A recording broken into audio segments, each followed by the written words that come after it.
आदाब मुंसिफ टीम में आपका इस्तकबाल है। मुंसिफ जोहार की खबरों के साथ मैं हूं माहिरा गौहर। देखेंगे तमाम बड़ी खबरें, पर आगाज करेंगे हेडलाइन के साथ। गिरिडीह पहुंचे नगर विकास मंत्री सुदिव्य कुमार सोनू। छठ घाटों का निरीक्षण कर तैयारियों का लिया जायजा।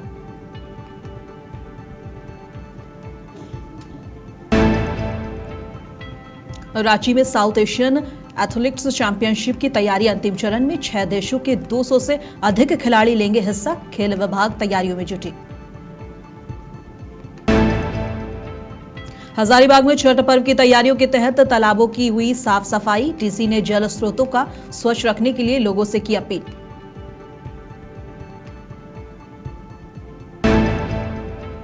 पटना में तेजस्वी यादव का बड़ा ऐलान, बोले सभी जीविका दीदियों को अस्थायी सरकारी कर्मचारी का दर्जा दिया जाएगा।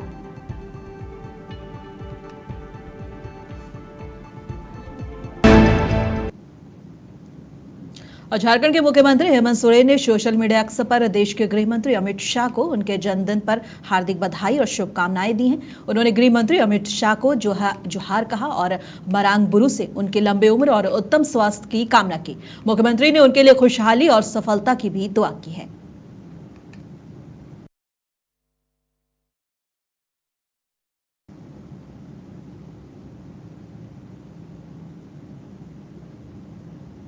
सीएम हेमंत सोरेन ने सोशल मीडिया पर सगुन सोहराय पर्व की हार्दिक बधाई दी है। उन्होंने कहा कि यह त्योहार आपके जीवन में खुशियां लाए। साथ ही उन्होंने गुहाल पूजा और बांधना पर्व की भी शुभकामनाएं दी। उन्होंने सभी को जोहार कहते हुए कहा कि प्रकृति का यह पावन पर्व सबके लिए सुख शांति लेकर आए।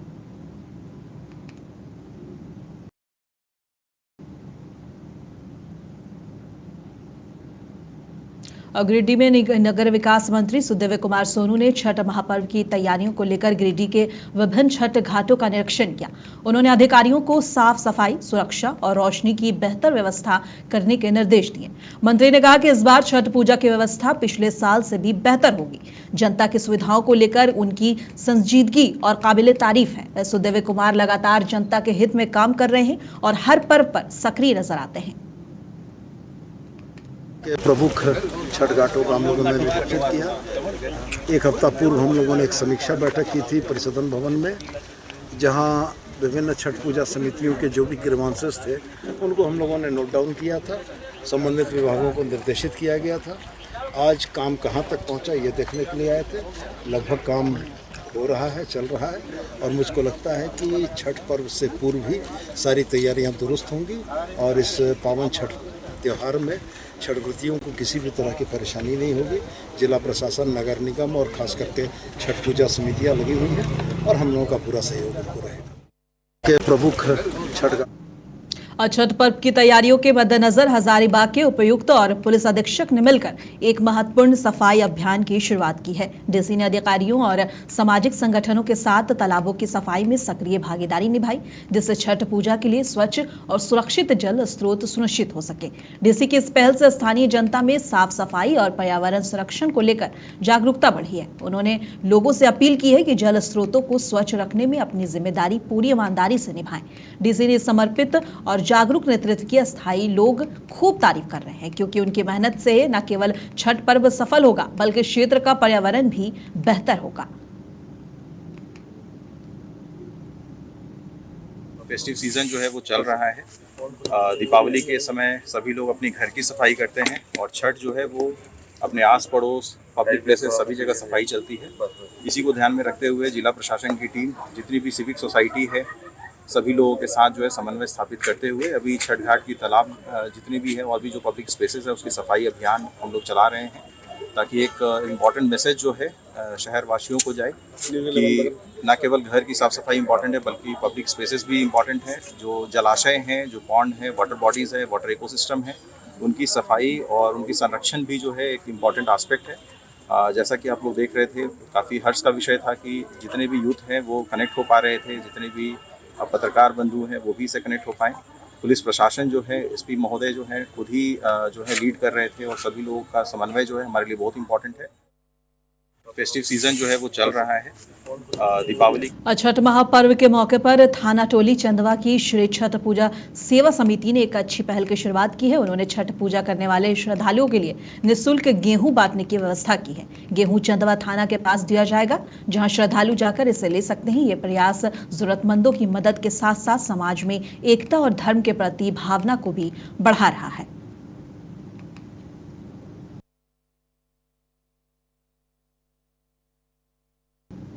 और दीपावली के दिन जिला गढ़वा के ग्राम बलियारी के ठाकुरबाड़ी प्रांगण में ग्रामीणों की बैठक आयोजित हुई थी, जिसमें श्री लक्ष्मी नारायण महायज्ञ के आयोजन पर चर्चा की गई। बैठक के सर्वसम्मति से यज्ञ समिति का गठन हुआ, जिसमें आनंद प्रकाश दुबे को अध्यक्ष और राम लाला दुबे को कार्यकारी अध्यक्ष बनाया गया। समिति में ग्राम के वरिष्ठ और युवाओं और समाज सेवियों को विभिन्न जिम्मेदारियां सौंपी गई। निर्णय लिया गया कि यज्ञ का आयोजन ठाकुरबाड़ी प्रांगण में होगा और अगली बैठक 3 नवंबर 2025 को होगी, जिसमें आयोजन की रूपरेखा तय की जाएगी।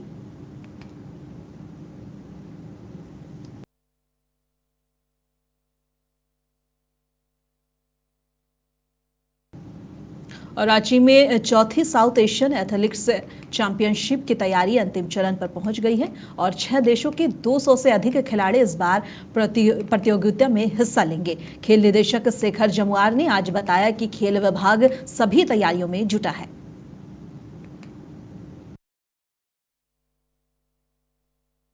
देखिए, एब्सोल्युटली ये क्लियर है, ये कोई कलेक्टर या जिला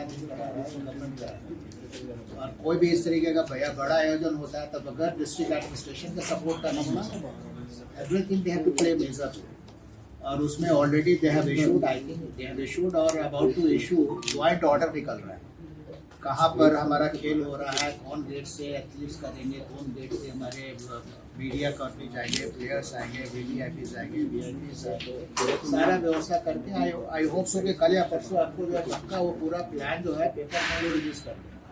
एब्सोल्युटली क्लियर रहेगा और district administration is supporting in a big way everything they are doing. या जो बोले तो कहीं कोई एश्योरेंस नहीं, बात की पुलिस की कमी के कारण तो कमी है या नहीं है, बट वी नो कि सिक्योरिटी पर कहीं कोई कॉम्प्रोमाइज नहीं किया जाएगा, इसलिए कि यहाँ एक इंटरनेशनल इवेंट हो रहा है, बहुत सारे इंटरनेशनल लोग आए हैं, सारे का सारा मीडिया कवर भी ये डिस्ट्रिक्ट एडमिनिस्ट्रेशन देखेगी और आई एम श्योर कि बहुत बढ़िया से इनफैक्ट डीजीपी सर का दूसरे दिन ही जो रांची के मोरहाबादी एथलेटिक्स स्टेडियम में आयोजित होने वाले साउथ एशियन गेम्स का स्टार्टअप सेरेमनी में विश्व प्रसिद्ध सरायकेला छऊ के मुखौटे का प्रदर्शन हुआ। सुशांत महापात्र ने बताया कि इसके लिए 5 मुखौटे तैयार किए जा रहे हैं। खुशी हो रहा है कि आज मुझे साउथ एशियन गेम एथलेटिक्स जो हो रहा है रांची में, तो जैसे कुछ हमको बोला गया कि भाई बड़ा मास सरायकेला का लेके आइए आप, वहाँ उसका प्रदर्शन ही होगा। आज मुझे गर्व है कि मुझको भी खबर मिला कि ये मुखौटा बना के लाइए आप। ये साउथ जो एशियन गेम है एथलेटिक्स जो है बहुत बड़ा है, अब सरायकेला का मास इसको प्रदर्शनी होगा, ये तो मेरे बहुत गर्व की बात है। तो इसीलिए मैं आज मुखौटा बना के वहाँ पहुँचाऊँगा कि वहाँ मेरा सरायकेला का नाम हो और भी इसका आगे ये जो कला है मास सरायकेला मास सरायकेला डांस और आगे बढ़े, ये मेरा बहुत खुशी की बात है। और कम दिनों में ये मुखौटा बना के बड़ा 5 को मुखौटा वहाँ पहुँचाऊँगा मैं। एक रात्रि है और राधा, एक कृष्ण है और नाविकानी और गणेश, 5 मुखौटा मुझे लेके पहुँचाना ये साउथ एशियन गेम में इसको प्रदर्शित होगा। खुशी हो रहा है कि आज मुझे और घाटशिला विधानसभा उपचुनाव को लेकर राजनीतिक सरगर्मी तेज हो गई है। अब तक कुल 17 अभ्यर्थियों ने अपने नामांकन पत्र दाखिल किए हैं। नामांकन की प्रक्रिया में अंतिम दिन निर्वाचन कार्यालय ने भारी भीड़ देखने को मिली और मुख्य निर्वाचन पदाधिकारी ने प्रेस कॉन्फ्रेंस कर ये सारी जानकारी साझा की है। आज घाटशिला उपचुनाव के लिए नामिनेशन दाखिल करने के लिए अंतिम दिन है। आज तक टोटल 30 नामांकन फॉर्म प्राप्त हुआ, उसमें 17 कैंडिडेट है। कल सभी नॉमिनेशन फॉर्म का सभी कैंडिडेट का उपस्थिति में आरओ द्वारा स्क्रूटनी किया जाएगी। 24 तारीख को 3 बजे तक उनका नॉमिनेशन का वापस करने के लिए अंतिम समय। आज और राज्य में कांग्रेस नेता राकेश सिन्हा ने कहा है कि मेरा मानना है कि ये गठबंधन की संयुक्त प्रेस कॉन्फ्रेंस है, इसलिए कोई भी उथल पुथल सुलझ जाएगी। जेएमएम प्रेस कॉन्फ्रेंस में शामिल नहीं होगा, लेकिन हमें उम्मीद है कि जेएमएम के मुख्यमंत्री महागठबंधन के पक्ष में प्रचार करने बिहार जरूर जाएंगे। वहीं उन्होंने आगे कहा कि कांग्रेस ने हमेशा गठबंधन के लिए त्याग किया है, इसलिए अगर कोई हम पर गठबंधन का समर्थन न करने का आरोप लगाता है तो ये गलत है। ज्वाइंट प्रेस कॉन्फ्रेंस से तमाम चीजें जो उथल पुथल है वो दूर हो जाएगी, निष्कर्ष उसका निकल जाएगा और गठबंधन पूरी मजबूती के साथ बिहार के 243 सीटों पे चुनाव लड़ेगी। क्योंकि गठबंधन का मतलब ये नहीं है कि हम सत्ता के शीर्ष तक पहुंचे। गठबंधन का अर्थ ये है कि हम नया बिहार बनाने के लिए आगे बढ़े। जिस बिहार में रोजगार की बात होगी, जिस बिहार में संविधान की बात होगी, जिस बिहार में लोकतंत्र बचाने की बात होगी, तो स्वाभाविक तौर पे तमाम गठबंधन के लोग हम एकजुटता के साथ बिहार में प्रचार भी करेंगे। ठीक है, प्रेस कॉन्फ्रेंस में झारखंड मुक्ति मोर्चा नहीं जाएगी, लेकिन हमें उम्मीद है कि झारखंड मुक्ति मोर्चा महागठबंधन के पक्ष में बिहार में प्रचार करने आदरणीय मुख्यमंत्री जी जरूर जाएंगे। देखिए, कांग्रेस हमेशा से व्यापकता चाहती है। कांग्रेस जो संघर्ष कर रही है वो संघर्ष वोट चोरों के साथ है, और इस वोट चोरों के साथ जब संघर्ष हम कर रहे हैं तो तमाम गठबंधन एक व्यापक रूप से उस संघर्ष में साथ है। तो स्वाभाविक तौर पे हमारे ऊपर ये इल्जाम नहीं लग सकता।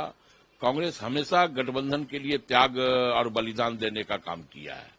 कांग्रेस लगातार गठबंधन की मजबूती की बात कही है। तो ऐसे में अगर कोई हम पर ये इल्जाम लगाता है कि हम गठबंधन के पक्ष में नहीं है, तो हमें लगता है कि यह दुखद बात है। पार्टी का शीर्ष नेतृत्व तमाम चीजों से अवगत है, किसने क्या बयान दिया है, और पार्टी का शीर्ष नेतृत्व इस पर बखूबी बता सकता है। और रांची में जेएमएम नेता मनोज पांडे ने आज पटना में आयोजित होने वाली महागठबंधन की साझा प्रेस कॉन्फ्रेंस पर कहा कि हम जब चुनाव से बाहर आ गए हैं तो बिहार में हम गठबंधन में भी नहीं हैं। हमें तो उस लायक ही नहीं समझा गया। जो लोग चुनाव लड़ रहे हैं उनकी प्रेस कॉन्फ्रेंस होगी, लेकिन जो जेएमएम की पीड़ा थी वो कायम है। उन्होंने आगे कहा कि जो भावनाएं हैं वो कहीं ना कहीं आहत हुई हैं, और कई मौकों पर जितना बड़ा दिल हेमंत सोरेन ने दिखाया वो हृदय बिहार के नेताओं में दिखाई नहीं दिया। उन्होंने आगे कहा कि इससे मैं नाइंसाफी कहूंगा। जब चुनाव से अपने आप को एग्जिट कर लिए, हम बाहर आ गए, तो बिहार में हम गठबंधन में भी नहीं है। हमें तो उस लायक ही नहीं समझा गया। तो करें, अब जो लोग चुनाव लड़ रहे हैं उनका प्रेस कॉन्फ्रेंस होगा। क्या कुछ बातें सामने आती हैं? मुक्ति मोर्चा की पीड़ा थी, वो तो हमारे माननीय मंत्री ने भी बयां किया, तमाम कार्यकर्ता भी बोल रहे हैं। तो जो भावनाएं हैं कहीं न कहीं वो आहत हुई हैं, और जितना बड़ा दिल हेमंत सोरेन जी ने दिखलाया, कई एक ऐसे मौके आए, वो दिल देखने को नहीं मिला बिहार के नेताओं में। तो एक नाइंसाफी मैं बोलूंगा हम लोगों के साथ। जहां तक मुझे जानकारी है, हम लोगों को कोई खबर नहीं है और कोई औचित्य भी नहीं बनता है। अगर खबर आएगी भी तो हम जिस प्रतिस्पर्धा में है ही नहीं, जिस लड़ाई, जिस संघर्ष में, जिस चुनाव में हम शिरकत ही नहीं कर रहे हैं, हम आपके साथ ही नहीं है, आपने उस लायक हमको नहीं समझा, तो प्रेस कॉन्फ्रेंस में क्यों? और हम अब पटना में जेडीयू नेता राजीव रंजन प्रसाद ने एक बड़ा बयान दिया है। जी हां, उन्होंने कहा कि झारखंड में आरजेडी की कोई हैसियत नहीं थी, फिर भी उदारता के साथ जेएमएम ने उन्हें गठबंधन में शामिल किया। हालांकि उनके यानी कि जेएमएम और आरजेडी के मोल तोल में उस समय राहुल गांधी भी काफी नाराज थे। राहुल गांधी और तेजस्वी यादव की वहां सीट शेयरिंग के दौरान मुलाकात तक नहीं हो पाई थी। अब ये हालात है कि उन्होंने मतलब कि गठबंधन ने जेएमएम को बुरी तरह से अपमानित किया है और अब जेएमएम इसका हिसाब चुकाने में जा रही है। उन्होंने आगे कहा कि संकेत है कि जेएमएम झारखंड में आरजेडी को गठबंधन से बाहर भी करने जा रही है। देखिए, निसंदेह देखिए, झारखंड में राजद की कोई वक़्त नहीं है, कोई हैसियत नहीं थी, फिर भी उदारता के साथ जेएमएम ने उनको गठबंधन में शामिल किया।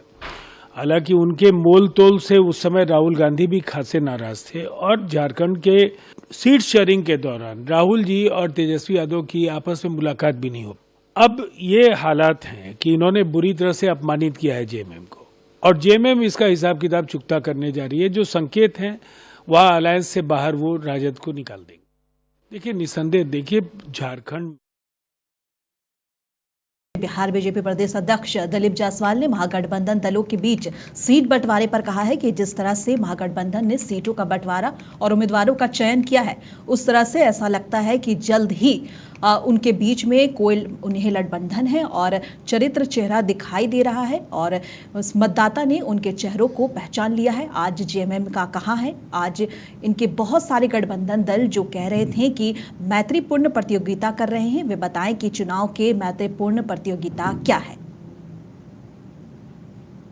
महागठबंधन ने सीट का बंटवारा और उम्मीदवार का चयन किया। बिहार की जनता और मतदाता अब महागठबंधन को महालठबंधन और इस नाम से जान रही है। जिस तरह से इन लोगों ने आपसी मतभेद और टिकट बंटवारे में जो चाल चरित्र चेहरा अपना दिखाया, मतदाता इस बात को समझ रही है कि जो महागठबंधन सीट का सही तरीके से बंटवारा नहीं कर सकता है, वो महागठबंधन बिहार का सरकार नहीं चला सकती है। देखिए, हम लोग एक गाना सुनते थे बच्चा में, दवा लाते लाते बहुत देर कर दी। तो मतदाता ने इनके चेहरा को पहचान लिया। आज भी जेएमएम कहां है, झारखंड मुक्ति मोर्चा आज कहां है? आप अगर एकता की बात करते हैं तो झारखंड मुक्ति मोर्चा कहां है? आज इनके बहुत सारे गठबंधन जो बोल रहे हैं कि हम फ्रेंडली फाइट कर रहे हैं। चुनाव में फ्रेंडली फाइट का मतलब क्या होता है? चुनाव है। इसीलिए मतदाता इनके इस भेड़िया के खाल को पहचान रही है। जंगल राज 2 फिर से ना आ जाए, जंगल राज फिर से बिहार को जो है अपहरण और नरसंहार में धकेलने का प्रयास नहीं करे, फिर से लालटेन और ढिबरी का जमाना नहीं आ जाए, फिर से स्टीमर पर चढ़ के सोनपुर और उत्तर बिहार नहीं जाना पड़े। देखिए, जिस तरह से पटना में केंद्रीय मंत्री हर्ष मल्होत्रा ने महागठबंधन घटक दलों द्वारा साझा प्रेस कॉन्फ्रेंस करने पर कहा कि इन लोगों का गठबंधन नेचुरल नहीं है। हम लगातार कह रहे थे कि एक सीट पर महागठबंधन के 3 घटक दल चुनाव लड़ रहे हैं, इनकी आपसी सहमति नहीं बन पा रही है। इस बात से समझा जा सकता है कि ये केवल और केवल अपने बारे में सोचने वाले लोग हैं, ये बिहार की जनता के बारे में सोचने वाले लोग नहीं हैं।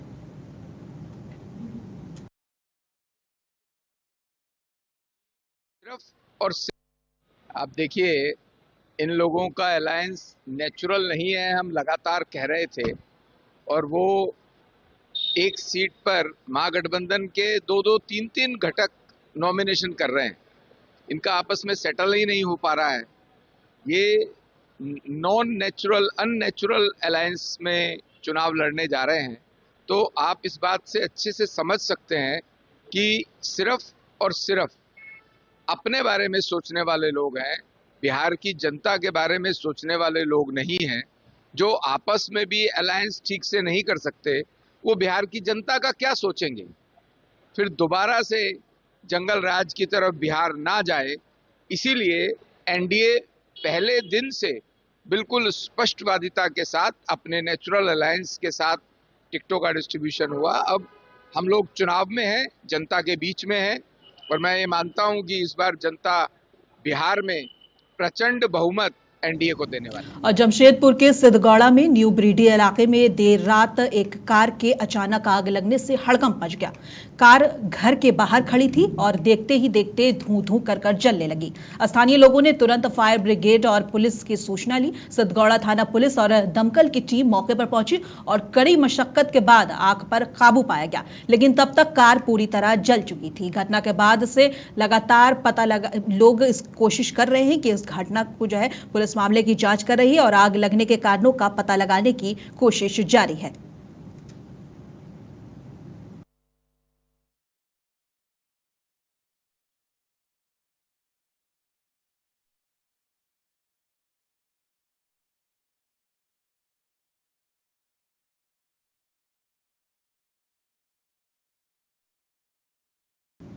और चतरा में पुलिस संस्मरण दिवस के अवसर पर जिले में शहीद पुलिसकर्मियों को श्रद्धांजलि दी गई। पुलिस लाइन और शहीद विनय भारती पार्क में आयोजित कार्यक्रम की शुरुआत एसपी सुमित कुमार अग्रवाल ने अमर जवान शहीद स्मारक और पुष्पचक्र अर्पित कर की।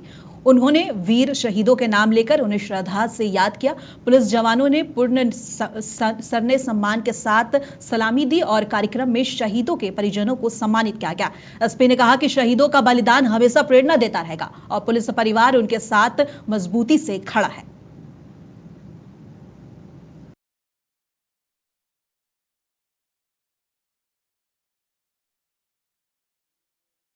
सुप्रीम सेक्रीफाइस है देश की सुरक्षा के लिए जो पुलिस कर्मी निभाते हैं। जब से हम लोग अपनी ड्यूटी ज्वाइन करते हैं तब से ये कभी भी भली विधि पे सेक्रीफाइस करने के लिए हम लोग करते नहीं और इसका फल है कि आज हम इतनी सुरक्षित हैं। तो कहीं ना कहीं जिन्होंने बलिदान दिया है ये त्याग है इस देश के लिए, इस राज्य के लिए, इस कौमी के लिए, उसको हम नमन करते हैं और चतरा पुलिस के तरफ से हम कोशिश करते हैं कि और पटना में आरजेडी नेता और राघोपुर विधानसभा सीट से पार्टी के उम्मीदवार तेजस्वी यादव ने कहा है कि हमने पहले एक ऐतिहासिक घोषणा की थी। जिन परिवारों के पास सरकारी नौकरियां नहीं हैं उन परिवारों में एक व्यक्ति को सरकारी नौकरी दी जाएगी। आज हम फिर एक ऐतिहासिक घोषणा कर रहे हैं। जीविका दीदियों जितना शोषण शायद ही किसी के साथ हुआ है। हम अपनी यात्रा के दौरान कई जिलों में घूम कर आए हैं और हर जगह हमें जीविका दीदियों का समूह मिलता है। सभी जीविका दीदियों के प्रति हमारा सम्मान है और उन्हें उनका अधिकार और सम्मान दिलाना हमारी जिम्मेदारी। हमने वैज्ञानिक तौर पर अध्ययन करके निर्णय लिया है कि जितनी सीएम जीविका दीदियां हैं उन सभी को अस्थायी सरकारी कर्मचारी का दर्जा देकर उनके वेतन में हम 30,000 रुपए प्रतिमाह करेंगे। ये कोई मामूली घोषणा नहीं है बल्कि कई वर्षों से हमारी जीविका दीदियों की मांग रही है और बिना जीविका दीदियों के कोई काम संपन्न नहीं हो पाता। लेकिन उन्हें क्या मिलता है? जितने भी जीविका दीदियों द्वारा दिए गए लोन और सूद को है वो सारे माफ कर दिए जाएंगे और जीविका दीदियों को 2 साल तक ब्याज मुक्त ऋण दिया जाएगा। जीविका समूह की दीदियों को अन्य सरकारी कार्यों के निष्पादन के लिए प्रतिमाह 2,000 भत्ता भी दिया जाएगा। जैसे हमने पहले एक ऐतिहासिक घोषणा की थी, वो घोषणा यानी जिन परिवारों के पास सरकारी नौकरियां नहीं हैं उन परिवारों में एक सरकारी नौकरी हमारी सरकार बनने पर दी जाएगी। यानी 20 दिनों के अंदर हम लोग अधिनियम बनाएंगे, कानून बनाएंगे और 20 महीने में इस प्रक्रिया को जो है पूर्ण करेंगे। आज आप सब लोग यहाँ आए हैं, मुझे बड़ी खुशी हो रही है।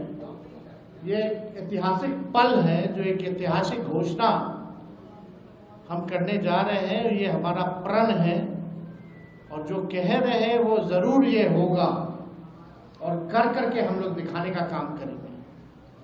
आप सब लोग जानते हैं जीविका दीदियां का जितना शोषण हुआ है इस सरकार में शायद ही कहीं हुआ होगा।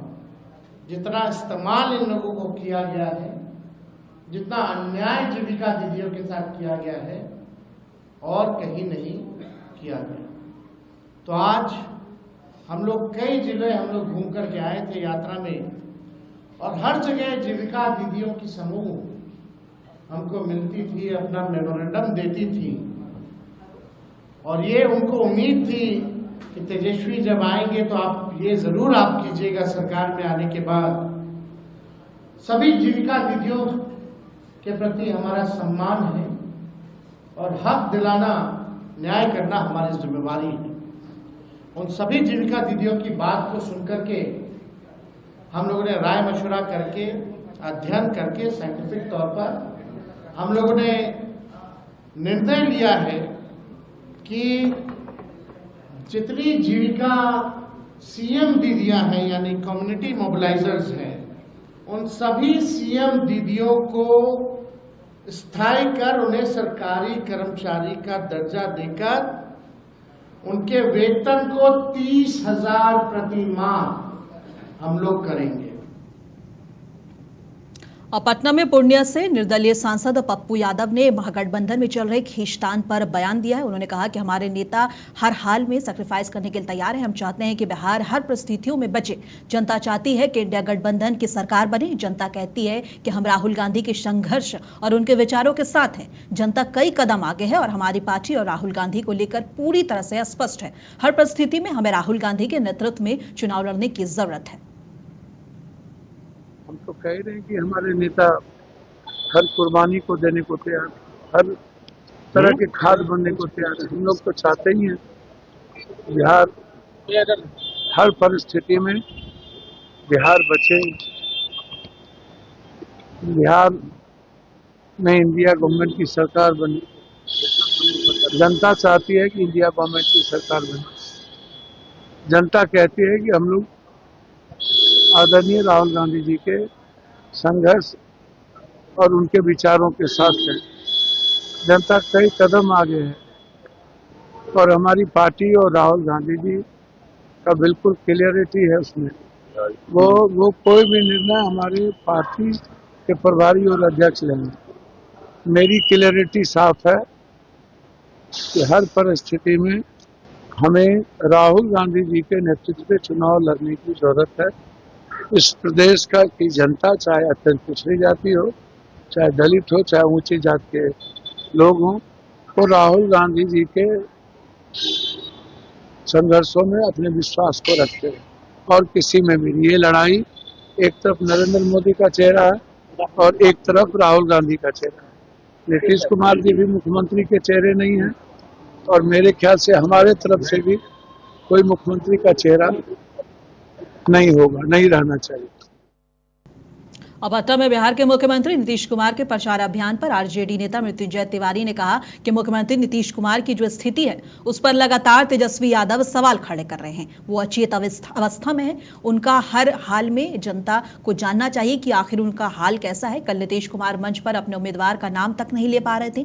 कई सार्वजनिक मंचों से भी उनका अजीब व्यवहार देखने को मिला। हम चाहते हैं कि नीतीश कुमार दीर्घायु हो और स्वस्थ रहे और बिहार की जनता भी प्रदेश के मुखिया का यह हाल देखकर चिंतित है। अब बिहार में नई सरकार की जरूरत है और नई सरकार बनेगी।